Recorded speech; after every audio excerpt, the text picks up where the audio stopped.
নমস্কাৰ বন্ধু বান্ধৱীসকল আজি মই আপোনালোকৰ আগত বিখ্যাত ব্যক্তিসকলৰ কিছু প্ৰেৰণাদায়ক উক্তি ক'বলৈ লৈছো ষ্টিভ জবছে কৈছিল মহান কাম কৰাৰ একমাত্ৰ উপায় হ'ল আপুনি যি কৰে তাক ভাল পোৱাটো এপলো ইনকৰ্পোৰেচনৰ সহ-প্ৰতিষ্ঠাপক ষ্টিভ জবছে কৈছিল যে মহানতা লাভৰ বাবে আপোনাৰ কামৰ প্ৰতি থকা আবেগ অতি প্ৰয়োজনীয় যেতিয়া আপুনি কামটো কৰি ভাল পাব তেতিয়া আপুনি উৎকৃষ্টভাৱে প্ৰয়োজনীয় প্ৰচেষ্টা চলাব উইনষ্টন চাৰ্চিলে কৈছিল সফলতা চূড়ান্ত নহয় বিফলতা মাৰাত্মক নহয় আগবাঢ়ি যোৱাৰ সাহসেই গুৰুত্বপূৰ্ণ চাৰ্চিলৰ উক্তিটোৱে আমাক মনত পেলাই দিয়ে যে সফলতা আৰু বিফলতা দুয়োটা সাময়িক প্ৰকৃততে গুৰুত্বপূৰ্ণ কথাটো হ'ল বিপৰ্যয়ৰ মাজতো আগবাঢ়ি যোৱাৰ আমাৰ দৃঢ়তা দীৰ্ঘম্যাদী সফলতা লাভৰ বাবে সাহস আৰু অধ্যৱসায় মূল চাবিকাঠি আপোনাৰ সময় সীমিত আন কাৰোবাৰ জীৱন জীয়াই থাকি ইয়াক নষ্ট নকৰিব ষ্টিভ জবছে কৈছিল ষ্টিভ জবছৰ এই উক্তিটোৱে সকলো ব্যক্তিকে নিজৰ আকাংক্ষাৰ অগ্ৰাধিকাৰ দিবলৈ উৎসাহিত কৰে আৰু আনৰ আশা আৰু মতামতৰ দ্বাৰা অত্যাধিক প্ৰভাৱিত নহবলৈ কয় ই আমাক সোঁৱৰাই দিয়ে যে জীৱনটো ছুটি আৰু আমি নিজৰ আবেগ আৰু লক্ষ্যৰ পিছত এই সময়খিনিত ব্যৱহাৰ কৰা উচিত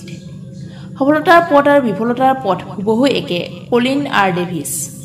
ডেভিছে আলোকপাত কৰিছে যে সফলতাৰ পথটো আমাৰ প্ৰত্যাহ্বান আৰু বিপৰ্যয়েৰে ভৰি থাকে ঠিক বিফলতাৰ পথৰ দৰেই পাৰ্থক্যটো হ'ল আমি এই বাধাবোৰ কেনেকৈ নেভিগেট কৰোঁ সফলতাৰ বাবে অধ্যৱসায় আৰু বিফলতাৰ পৰা শিকিব পৰা ক্ষমতাৰ প্ৰয়োজন ঘড়ীটো নাচাব ই যি কৰে তাকেই কৰক আগবাঢ়ি যাওক ছেম লেভেনছনে আমাক আমাৰ লক্ষ্যত মনোনিৱেশ কৰি থাকিবলৈ হতাশ নহবলৈ উৎসাহিত কৰে সময় আগবাঢ়ি গৈ থাকে আমিও আগবাঢ়িব লাগে নিৰন্তৰ প্ৰচেষ্টা আৰু প্ৰগতিয়েই শেষত সফলতাৰ দিশত আগুৱাই লৈ যায় বিশ্বাস কৰক যে আপুনি পাৰে আৰু আপুনি আধাতে আছে থিওডৰ ৰুজভেল্টৰ উক্তিটোৱে আত্মবিশ্বাসৰ শক্তিৰ ওপৰত আলোকপাত কৰিছে যেতিয়া আপুনি আপোনাৰ সামৰ্থ্যৰ ওপৰত আস্থা ৰাখে আৰু নিজৰ লক্ষ্যত বিশ্বাস কৰে তেতিয়া আপুনি ইতিমধ্যে সেইবোৰ লাভ কৰাৰ দিশত যথেষ্ট অগ্ৰগতি লাভ কৰিছে আত্মবিশ্বাসে দৃঢ়তা আৰু কাৰ্যক ইন্ধন যোগায় কিবা এটাৰ বাবে যিমানেই কঠোৰ পৰিশ্ৰম কৰিব সিমানেই সেইটো লাভ কৰাৰ পিছত আনন্দ অনুভৱ কৰিব এই উক্তিটোৱে কঠোৰ পৰিশ্ৰম আৰু কষ্ট কৰাৰ ফলত হোৱা সাফল্যৰ অনুভূতিটোক উজ্জ্বল কৰি তুলিছে আপুনি যিমানেই আপোনাৰ লক্ষ্যত বিনিয়োগ কৰে অৱশেষত যেতিয়া আপুনি লক্ষ্যত উপনীত হ'ব তেতিয়া ই সিমানেই লাভজনক হ'ব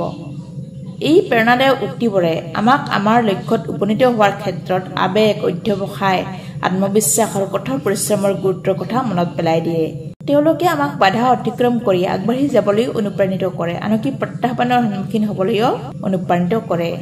শেষত তেওঁলোকে আমাক আমাৰ জীৱনটোক সম্পূৰ্ণৰূপে জীয়াই থাকিবলৈ আৰু নিষ্ঠা আৰু উৎসাহেৰে আমাৰ সপোনক সাধন কৰিবলৈ উৎসাহিত কৰে বন্ধু বান্ধৱীসকল যদি উক্তিবিলাক ভাল লাগিছে